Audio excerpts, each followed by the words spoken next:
Welcome back to the Loser Island podcast. I'm your host, Simon Quay, and I got another very, very special episode for y'all today. I have here with me today Headband Henny. What's up, man? I'm glad you made it. Thanks for having me. Yeah, of course. So what you doing out here in Lansing? So my friend Isaiah, he's a cheerleader, and so he gets 2 free tickets to a MSU football game. Yeah. And the game today is the MSU versus Michigan game, and so we're just over here in East Lansing chilling, about to tailgate and then go to the game. I feel like it's about to be an electric game. Hopefully MSU pulls through. But yeah, hopefully. But the city's about to be crazy tonight. That's why I like about football games sometimes is like I just know like regardless win or loss, like campus tonight, it's gonna be a movie. But for the people that somehow don't know who you are, just explain real quick what you do and who you are. So I make music. I go by Headband Henny. I'm based out of Kalamazoo, Michigan. I've been on and off making music since I was in high school, and the past 2 years I've been taking it a little more seriously and been trying to build a name for myself. Hell yeah. Out here, and I make like I'd say alternative hip hop, indie, and like a little bit of alternative R&B music. Yeah, I showed my friend some of your music, and he was like, "Yeah, that's like jazz. It's some jazz, some even some disco a little bit." Yeah.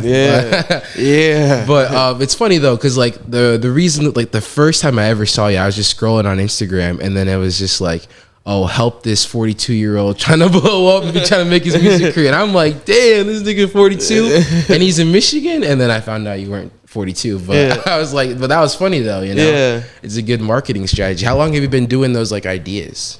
So I've been doing content for about a year. Yeah. And once I started doing content, that's when I started seeing a lot more engagement. And that's when I was like, okay, this is the way to go. Just getting out there in front of people's faces every day with like a new idea that pops in my head, or an idea that I see on the internet that's like a trend that I'm like, maybe I can benefit from this. Right. So that's cool. So you've been making music, then you did the content thing. Yeah. Okay. So then when did you start making music? In high school, around in 10th grade, that's when like I recorded my first song to SoundCloud. It was called Trip. I recorded it with my friend Malik, and he had this class at this place called the Epic Center, and he'd go in there for like production classes, and so I came in there with him right before class, and we just recorded this song to this beat we found on YouTube. Yeah. And then he showed it to his teacher, and his teacher liked it, and then we re-recorded it again at his house, and I posted it on SoundCloud, and it was an okay song, but the homies were vibing with it, so I was like, okay, cool, I can keep going. Hell yeah. So when you saw that and your homies were like, they were fucking with it genuinely, that like inspired you to like, okay, let me see what I got here. Yeah. Okay, that's cool. Yeah. So then when did you start taking it serious, would you say? I started taking it seriously probably in November of 2021. That's when I had my first show in it was like in a basement, and it was like a really DIY setup. Like we just had like a speaker and a microphone. My cousin was DJing for me. My other cousin over here in the corner, he was there. Shout out to him. It was like 20 of us and the homies in the basement. And then my friend Colin, he performed. And then also a friend of mine, Joe, performed as well. He goes by Rainmo. So yeah, dude, yeah, I love DIY shows because it's like they're obviously like not the best looking, but those are the ones that like stick out to you memorably. Like you have a lot of fond memories of like doing it yourself. And respect to people that do DIY shows. I like those a lot. But so when you started out making out music, so why did you pick hip hop, like it's alternative hip hop? I really liked Igor by Tyler the Creator. Okay, yeah. When that came out, I was like, wow, this shit is crazy. What's your favorite song on there? Favorite song right now is either Are We Still Friends or I Don't Love You Anymore. Okay, yeah. Those 2 songs, okay. Yeah. So after that was like, so then who are some of your inspirations then, would you say? Tyler the Creator, Steve Lacy, and Frank Ocean. Okay, those are 3 my favorite 3. Yeah, because they're like I don't know about Steve, but they like I know Ocean. They kind of rap, and Frank. So yeah, that makes sense a lot now. And so then, did you pick up the guitar when you first started playing music too, as well? No, actually, I picked up the guitar seriously earlier this year, and the bass seriously earlier this year. Before then, I always had a guitar that wasn't mine; it was my brother's, and I'd play that a little bit. But earlier this year, I started like practicing and trying to get actually good at the guitar. That's cool. That's very awesome. So then let's talk about your band too as well. So how did you meet everybody in your band as well? Okay, so in 2022, I did this DIY fest called Back 40. It's pretty cool. My friend Morgan, she knew these people who had a really big property, and it was like a huge house, and it had like a pool, it had a hot tub, and it was lit. They had ping pong downstairs. Sounds like a fun place, yeah. And a lot of the people they know were good at like audio engineering. We had this homie named .jpeg. He was like the audio engineer. And so they threw together this DIY fest. They had some really good bands. Like one of my favorites was Pretoria out of Grand Rapids. And they asked me to be on the bill. And so I was on that bill. And there I met some homies, Adam, Noah, and those two are, Adam is my bass player and Noah is my keys player. Yeah. And like a month after that, I was talking to Noah. I was like, I really want to start a live band.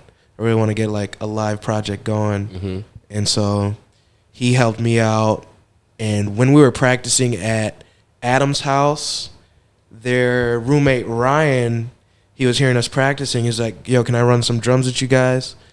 And so he ran some drums with us, and it sounded good. And so we did a show. We only had Ryan on the last track on drums, and then everything else was like drum tracks. But then after that, the show went really well. And then I went to a house show at their house, and I was talking to Noah. I was like, man, we got to find a guitar player. And Brandon was sitting right next to him, and then Noah was like, Brandon can play guitar. We're like, all right, bet. And then we just started practicing the next week, and then we've been practicing and playing shows ever since then. Dude, that's so cool how it's like it all came about naturally, you know? It's all came by design. So that's cool that you didn't have to like worry about that stuff really. So so it's fresh though, you know, roughly a year. It's pretty fresh, yeah. Yeah. So then let's talk about the new album that you just came out, your first ever album with the band. The Purple Room, right? And talk to me about that process of coming with your first album. So I have this homie named Sam, who I used to be roommates with him when I lived with my brother, and he's a really good mixing and mastering engineer. It's really top notch, and I found out that he was doing mixing and mastering in his basement for like a lot of people in my neighborhood. So I became good friends with him just by recording with him and experimenting and doing a lot of stuff with him. And so he was a really good resource to be able to record and get mixed and mastered really high quality music because he's, you know, he went to school for audio engineering, I'm pretty sure. Dang, yeah. So he knows his shit for sure. Yeah, it was clutch. It was really clutch. So then why the Purple Room, you know? Why purple? Because I wasn't sure what genre I wanted the album to be. So when I submitted it, I placed it as alternative, but I felt like some genres have a color that it's like blue or red. And that also follows the theme of one of the songs on there called Purple, which is like a mixture of blue and red. And I just felt like some songs on there, like there's one song called Iceberg, I felt like that's like a little bit of like a blue song, essentially. And then I guess another song called Paris is the outro. I guess that's like a blue song. And then Reasons is kind of like red or orange. And I just felt like there were just a mix of colors on there. I got you. Okay.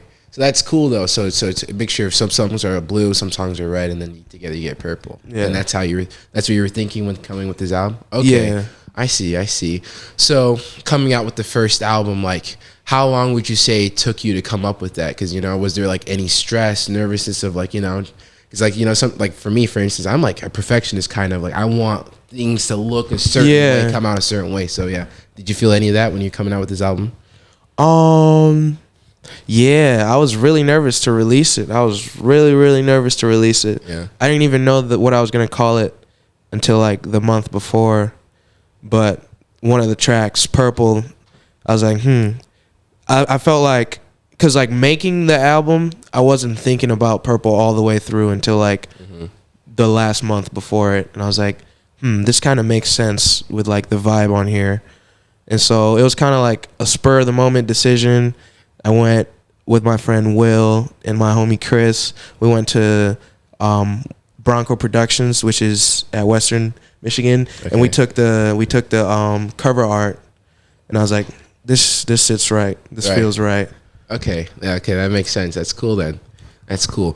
So, the social media thing though, I want to go back to that. I feel like, because like obviously we live in a social media age now, and you know, I feel like that's like one of the best ways to get yourself out there. Yeah. And so when did you start, like, did you see someone else do it and you're like, I should do that? Yeah. Okay. So then 100%. when did you start, like, when you were making music and then you were putting it into content, like, how long would you say until you really started seeing traction with the engagement? Probably December of 2022. I posted this video of me putting cream cheese on a bagel and just saying day one of posting unreleased snippets until I can release an EP, just to try to get people's attention. And that post did really well. I was like, maybe it's not as hard as I think it is. Yeah. And so I realized it's just like, it's all the consistency, because you'll have ideas every single day. Now, not every idea may feel like a good idea, but I had this business class, and my teacher, he would always quote this thing that that didn't make sense to me at the time, but it was like, not all plans are good plans, but some plans are useful. So it's like, whatever idea you have in the moment or whatever plan you're using, it may not be the best plan, but it can still be useful. Right. Okay. So, I like that. That's a good quote. So then for other artists though, how would you like explain to them like what the algorithm is and how it works in your view?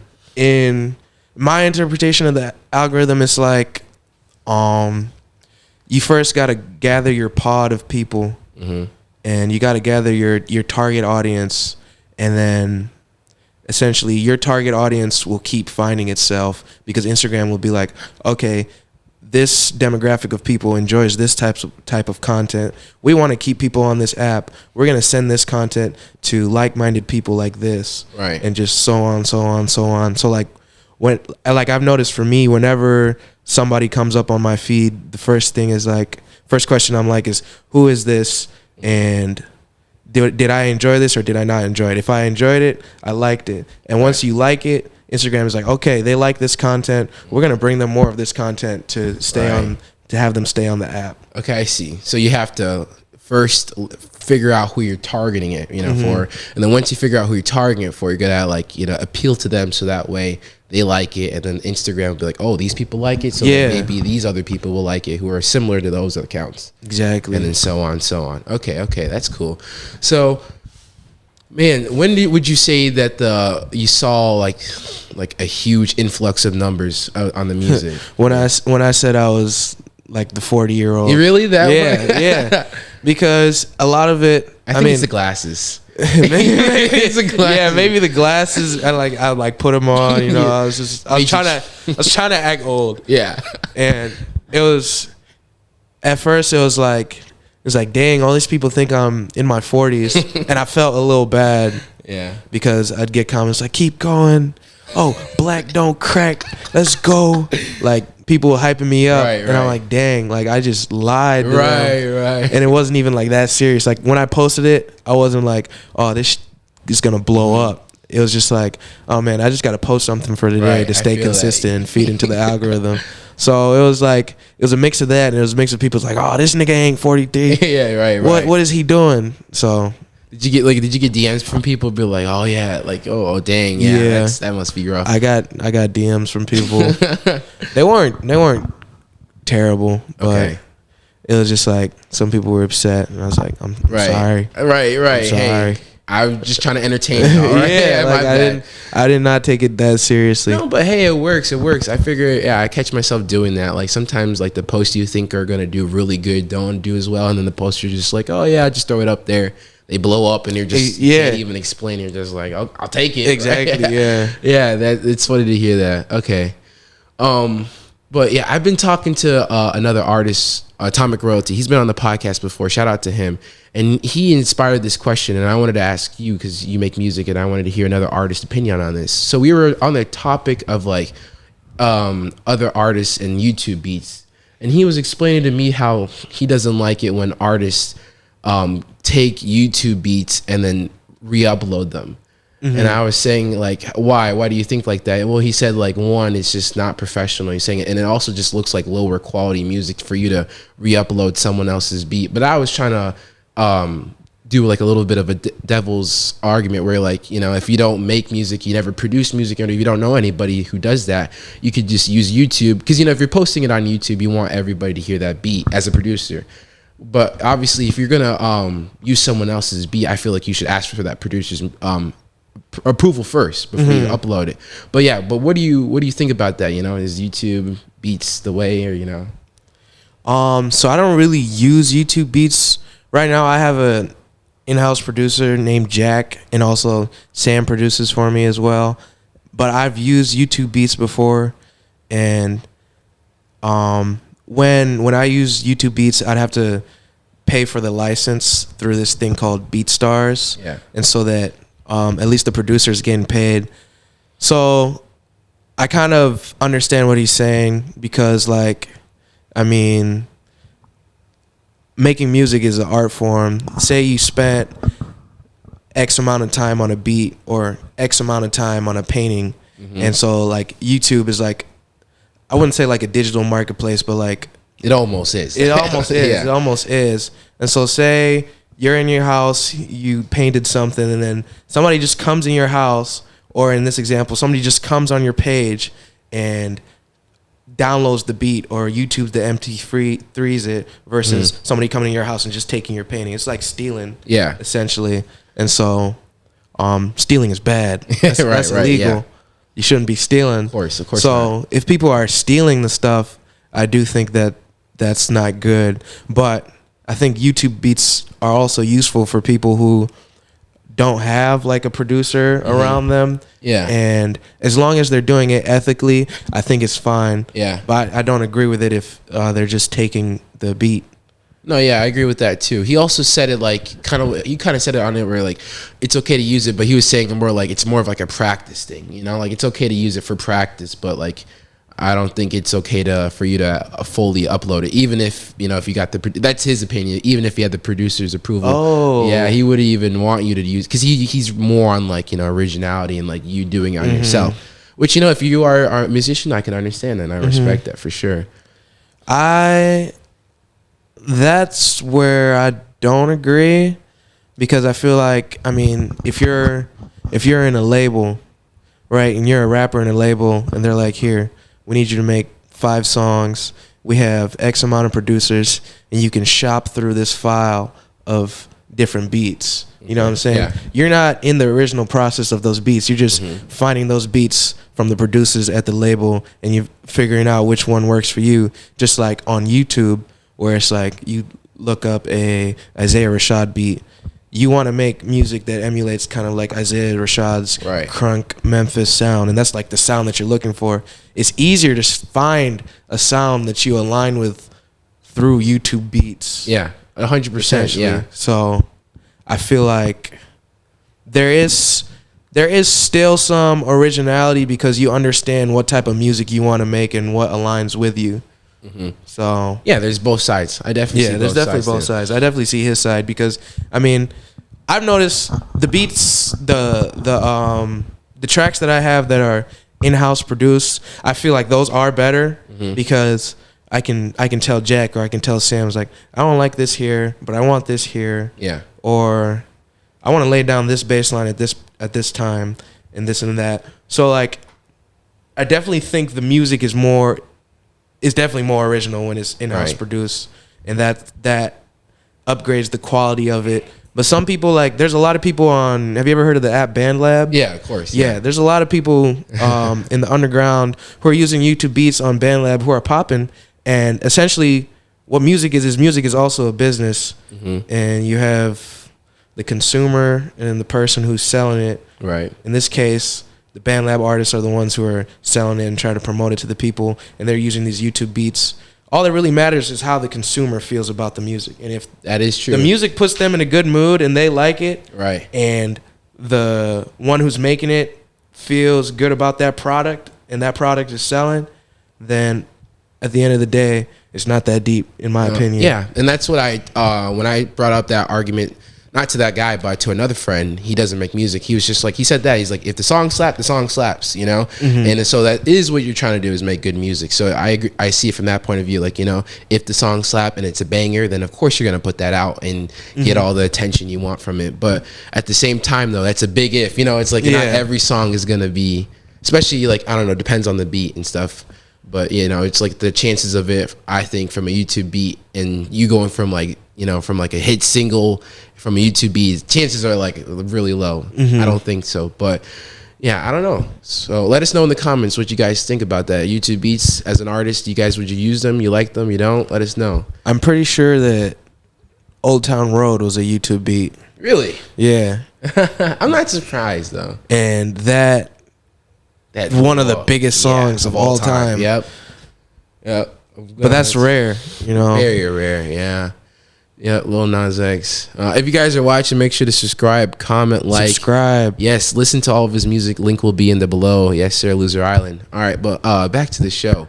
Headband Henny, are you signed to a label?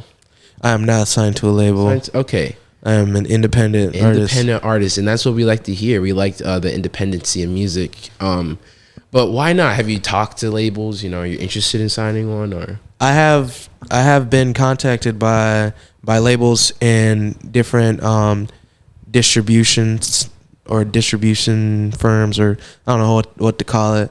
But right now, it just makes more sense for me to be independent because I'm still in school. So I wouldn't be able to like up and drop school and go do a bunch of stuff. And, you know, labels, they try to catch you because they'll be like, here's $100,000, you know, do whatever you need. Once they give you that $100,000 advance, it's like, yeah, you get that $100,000, but you're going to have to pay that back. Oh, shit, and you won't get to see any money after that until you pay them back the $100,000. What? Through that advance. Yeah, you're not going to get to see any more money until you pay them back that $100,000. Dang. So So if you don't pay them back, what happens? You just owe them money? That's the thing, is you're signing over the rights to your music. So like, say you're still making music, say you make a really good song, but you still owe them on the $100,000. They're going to take all the money up until the $100,000 that you make on that really good song or on that really good project or on that tour or anything. Okay, so yeah, that definitely makes sense then. Yeah, that's scary then. You got to, but then how do you know, then how would you know then to sign to the right label, you know? Like what are some good qualities to look for when you're signing to one? Some good qualities to look for. I guess you would just have to look at different artists on that label. You know, how commercially, like, I guess, inclined a label is, or how good they are at marketing the music.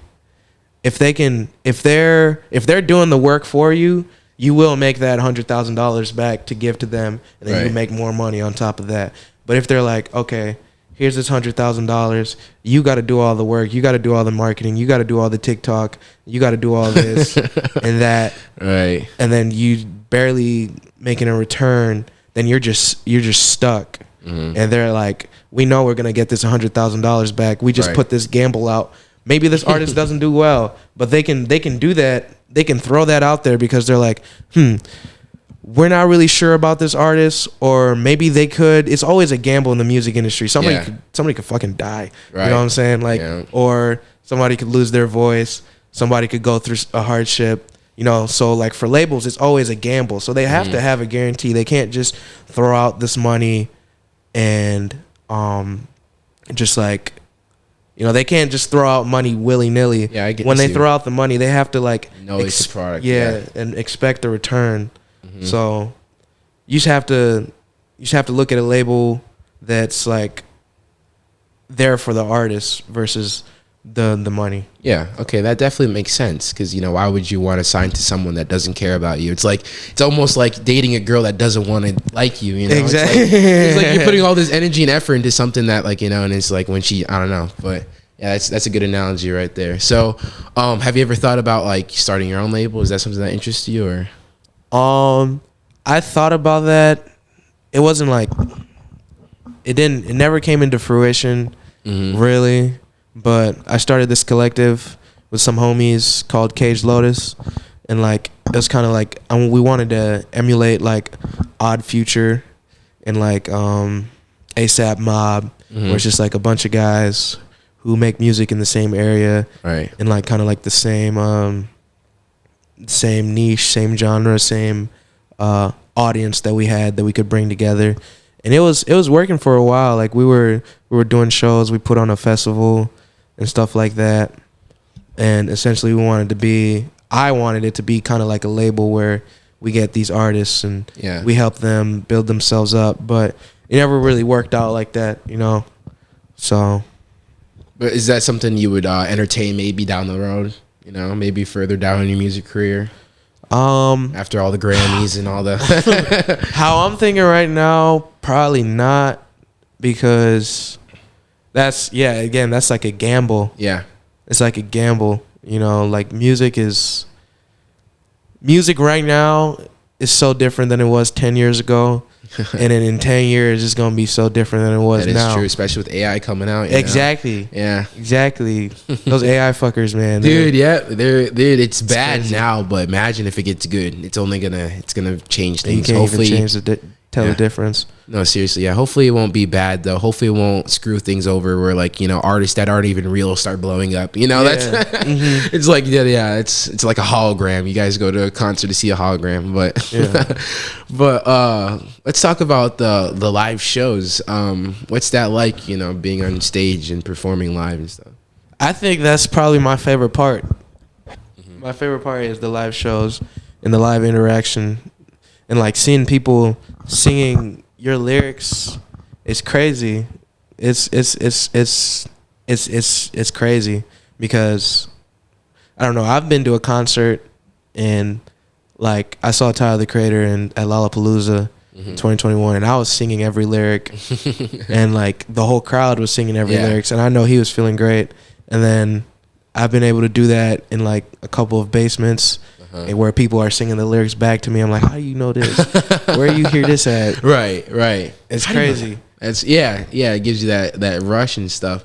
Do you talk to like your fans after the show and stuff? Yeah. I talk to the fans. I consider a lot of them homies, because it's just like, for me, it's like I'm still Henry. I'm still that regular ass nigga that's just up there doing that stuff. Right. They may look at me in a different way, or like admire what I'm doing, but when I meet them, it's like I'm meeting a new friend, or I'm meeting a new person that I'm able to connect with.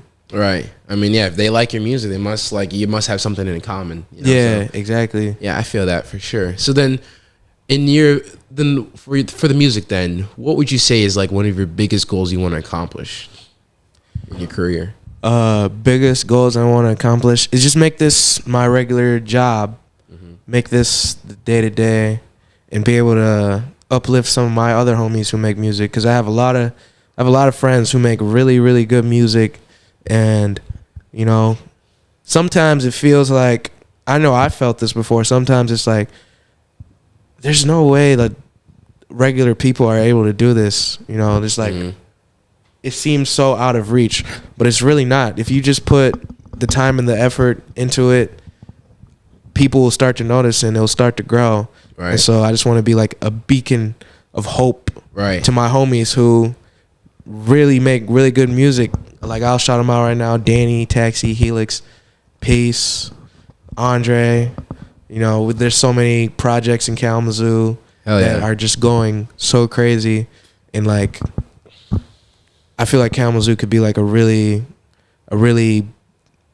like the Detroit scene, like right after COVID. You know, Rio the Young OG and all those guys making those songs, and Flint and shit like that. Babytron and all of them. Yep. Yeah, Shitty you know, Boys. it's like all that community, like they all came up together all around the same time, and they're making music that's akin to each other, and people are liking it. Yeah, I feel like that same thing can happen in Kalamazoo. Kalamazoo's next. Yeah, hell yeah, that's awesome, dude. Is next. I want to go back on that because like you said, like everything, all great things take time and effort. Like obviously, like a lot of people aren't gonna blow up off their first song, first month of doing it, first year of doing it, maybe the first 3 years of doing it, right? But as long as you put in that effort, someone's gonna notice. But that also just made, because when you talked about that, also made me think of like people that don't put in the work, but they still blow up. And instantly, I'm thinking of like industry plants, right? Yeah. Right. So like industry plants though, like how would you feel, because you're a regular person, how would you feel and you made it in your mainstream success, and then like, you know, but what if you like, you know, how would you feel with working with industry plants? You know, is that would that not bother you or not? It will bother me a little bit, but I can't be bitter about that, because some people, it's like, you know, being born in the burbs in a big ass house and your dad owns a marketing firm, you know, like they just got lucky with that. You know, I can't be too jealous of them just because that was the card they were dealt, or being born into like a low income household, which I was. Right. You know, I was like, these are the cards that I was dealt, and I just have to work through it. So I don't blame industry plants for what they're placed into and the benefits that they're given. I just hope that they're using it the right way and they appreciate that. Like, you can't be an industry plant and not appreciate what's been handed to you. You gotta appreciate that shit. And if they don't appreciate it, that's what I'm like, yeah, you're a dickhead. But if they're like, I know that like I had an easier road than these other people, but I'm going to do what I can to make a legacy still. Right. Then I'm like, it's fine. Right. Yeah, that's real, man. Yeah, you got to be authentic about it. You can't fake none of it, you know? Yeah. You got to own it almost. Like, yeah, I was in the street plant, but I'm making the best out of the situation versus denying it, because then you just look like a clown if you keep denying it when it's so obvious. Yeah, I like that answer. Okay. So let's stay on the topic of the industry. Who are 3 to 5 artists you would like to work with in the future, you know? Probably Tyler Creator. One of my favorite artists is Ryan Beatty. Steve Lacy. I'd like to work with Isaiah Rashad. I'd like to work with Post Malone. That shit would be fire. Yeah. And 21 Savage would be cool. Okay. Yeah, 21 Savage. Okay, that's different from the other ones though. Like, I like it though. I like it. Yeah. Yeah. You know, it's a good way to like, it's still rap, and then it's like it's not in your lane, but it's a good way to, you know, because I feel like I don't want artists to stick to one side of their genre. Yeah. You know? You got to expand out. Maybe fuck around, do a country song. You know, like exactly. You know, yeah. I like that. Yeah. Why, is that something you thought about doing, a country song? A country song? Yes. Yes. I've definitely thought about doing a country song. Yeah. Definitely thought about doing a country song. I mean, because I got this friend named Caleb. He always listening to country. He always be trying to put me on. And at first I was like, bro, get that out of here. But sometimes country slaps. You know, it's good. Its music is good. You know, it's country music is good, you know, because they're talking about real everyday shit, you know, just chilling. Seriously. Got the beer with guitar, me. Yeah. They write good melodies, all that. Yeah. It's like it's great. It's great music, and there's a reason that it resonates with so many people in the United States, because I mean, like, people can like whatever music they want. So yeah, definitely, yeah. And that resonates with a lot of people, like you said. So then, but when you do work with other artists though, or I should say it like this, like when you get to where you are going to, and like that's mainstream, like, you know, recognition, it's like, how do you want to be looked at, not only by your peers but also by your fans? Do you want to be seen as like a rapper, indie artist, you know? What yeah, see, that's like the hardest question I have to answer for myself. I just want to be looked at as Headband Henny, right? You know what I'm saying? It's like imagine like there's two conversations of like people you don't know, and they're like, hey, let's go to this Headband Henny concert, and they're like, okay, cool, who's Headband Henny? It's like, oh, he's this awesome artist, he makes, you know, what are they gonna say? I would hope they're just like, oh, he makes good music. Yeah, because man, like, even though we have to be placed in genres, I think music should be based on the artist making the song, not being placed into the genres that other people did before. It's like, yeah, you can take bits and pieces, and just because there's like a really heavy guitar riff in a song and it's in a certain time signature, and that could make it rock, maybe it doesn't have to be rock. You know what I'm saying? Maybe it can switch up. Maybe there can be a beat switch and then it just becomes lo-fi. You know what I'm saying? Hell yeah, yeah, definitely. Like, I feel like the customization in music shouldn't be confined to genres. But that's just my opinion. No, that's a good answer though. Yeah, that's the first time I've heard that. Yeah, because that makes more sense though. Yeah, it should be looked at by the artist, not by the genre per se, because the genre is only there to, like, I don't know, classify the music, but like the artist is like who we're there for. Exactly. Yeah. So yeah, that's a good way of thinking about it. Because like if you look at the different eras of Drake, yeah, he's always been making hip hop, but like, you know, he'll be making dance hall, he'll be making UK rap, he'll be making, and that's Drake. You know, Drake's not a UK rapper. No, Drake's just making. He has some Spanish songs. Exactly. Yeah, exactly. Drake's just making Drake music. Right. Same with Justin Bieber. I mean, you say he's making pop, but he also dabbles in R&B. Yep. I don't know if he get to spitting yet. If there was a JB song where he's spitting, I need to find that. Probably is just unreleased. Probably is. There probably is. But it's like, that's just Justin Bieber's music. Right. And it's classified as pop. Okay. That's okay. Yeah, that's a good answer. I see that now. Okay. So if you guys have made it this far, I love you so much. Make sure to like, comment, subscribe, listen to all of Headband Henny's music in the description. All right. But for next year, it's coming upon us soon, 2024. What are your visions / plans for 2024?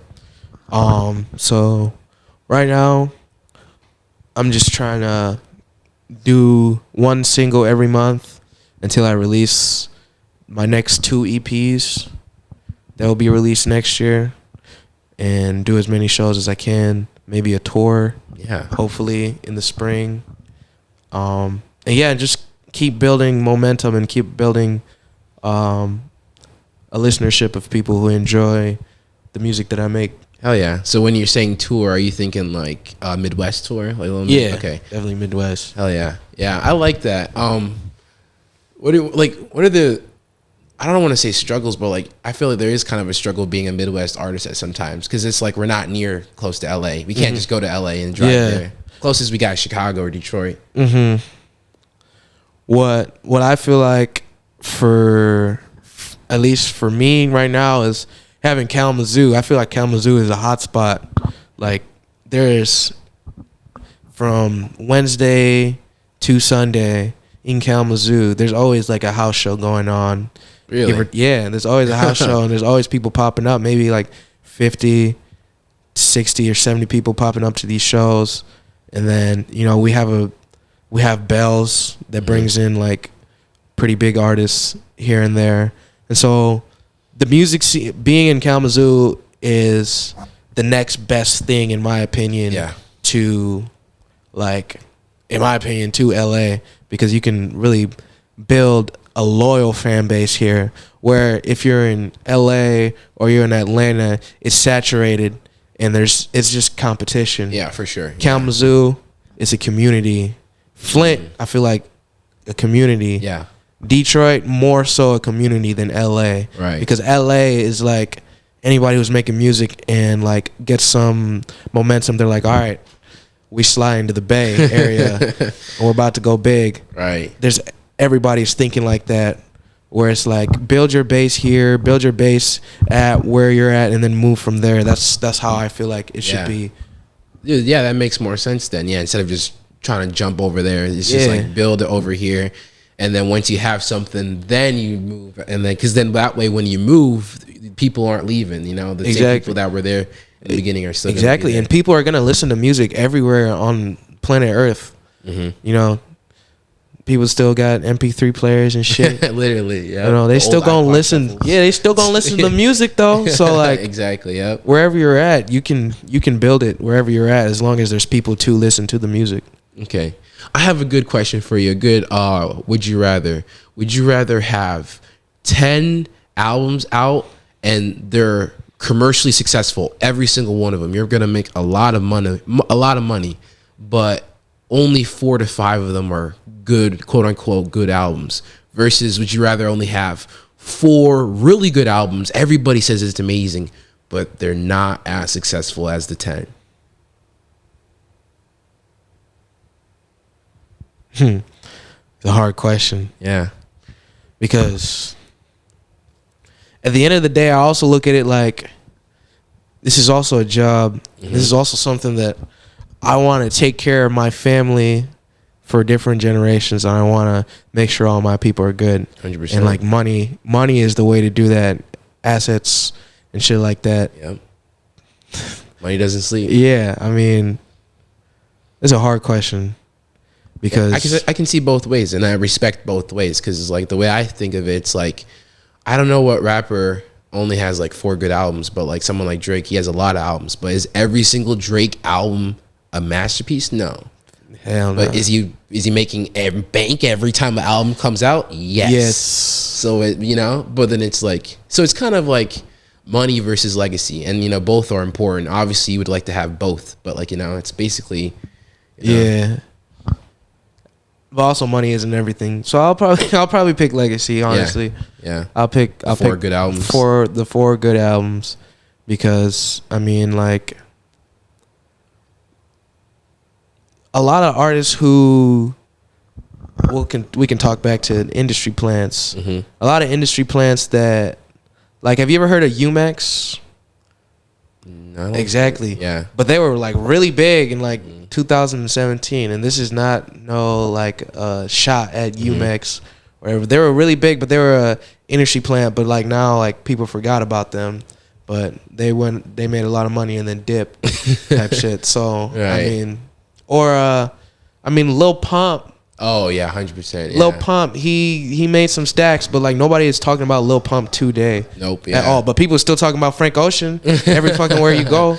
Yeah. People are raving about him. Right. He barely released any music. You know what I'm saying? Right. I'd rather have that than that type of effect than a Lil Pump. Someone like you're hot for 2 years and then I definitely because money isn't everything, like you said, and that's a good way to live your life. Yeah. So make sure to do that if you guys are still here. If you're still here, make sure to comment, subscribe. I love you so much. This is the Loser Island podcast. All of his music's in the below. But okay, we're getting towards the end here, and I like to always end it kind of towards like a spiritual note. So I mean, it's okay if you don't, but do you believe in God? Yeah, I do. Yeah. So you always believed in God? I was raised in the church. Okay, that's good. Yeah. So how like when you're making music, like, you know, would you say that sometimes he inspires you with the lyrics or some? Yeah. Or wait, let me ask it a better way. How would you say your relationship with him influences your music? Because he put all these people in my life who are able to make me, or who are able to help me make the quality of music that I feel like I can reach. Yeah. Because, like, I'm not where I want to be yet, but I have the tools to be able to do that. I have one of the best mixing and mastering engineers in the world. I got one of the best producers in the world, my homies. And, you know, I got one of the best communities, I feel like, for music in the world in Kalamazoo. Like, honestly, like, pretty blessed. I mean, we came here to not hating on East Lansing, you know, But I feel like it's only popping on College Game Day. That's what I was telling Jerry. Yeah. Other than that, I mean, you can go to the bars, but they don't have. There's not like really a house music scene or a community of artists here being able to build. I got, by the grace of God, placed in Kalamazoo, Michigan, where I can flourish as an artist. Amen, amen. Yeah, and I feel like just like Lansing's working on it. Like there are some shows, but it's like it's not like where you guys are at. Like when he said Wednesday through Sunday or Wednesday through, I'm like, dang, it's like for us it's like every 2 weeks, like, you know, but it's still something. So, you know, we still have we're still getting there. I'd say I think it's getting much better than we were in the past. I think it's possible. I think it's one of those things where y'all can look at Kalamazoo and be like, it's possible. Right. You know, people just got to hear about it. People just got to be in the know. Yeah. And like the Kalamazoo scene, it had to, like everything starts from the ground up. Right. Every tree starts out as a seed. You know what I'm saying? Damn, that's deep. Yeah. So like, yeah, it can build. Right. It can grow. 100%. Yep. So yeah, you just gotta be patient, see it through for sure. Yeah, hopefully stuff like this, podcasts like this, I can create a community like that. There you go. Yep. There you go. Something like consistency as well. For sure. All right. But thank you so much, Headband Henny, for coming on the show. Appreciate it. Yeah, of course. And last question before we end it, I ask all the quests here. What's the biggest L you've taken? Because we call Loser Island. It's about taking your losses, but it's about how you bounce back from it. Because obviously what you're doing now is good. So yeah. Biggest L? Ah, man. I be taking L's, bro. Yeah. What's one of the most recent ones? One of the most recent ones? I haven't took... I can't... Oh, man. Oh, no. Dang. All right. A L I took in, like, the springtime... Well, it's just I don't want to get too deep into it. Yeah, we don't have to. I was dancing with this girl, and we were at this party, and there was a circle of people, and I was like, "You won't go in there and dance in the circle and like show them your moves." As soon as she walked into the circle, she started dancing with another dude. Oh, I was man, like, gotta go. You're right. So, yeah. I mean, damn. But now I got a girlfriend. Hell yeah. Very happily. That's awesome. I love you, Isabella. If you're watching this. Yeah, shout out to her. That's good to hear. But all right, thank you for sharing. Yeah, we like that. We like to hear their stories. People are gonna like that. So yeah, if you guys made it this far, thank you so much. I love you guys. We're closing in on 10,000 subscribers. So tell all your friends about the Loser Island podcast. Again, thank you so much, Head. You want to say anything before we end the show?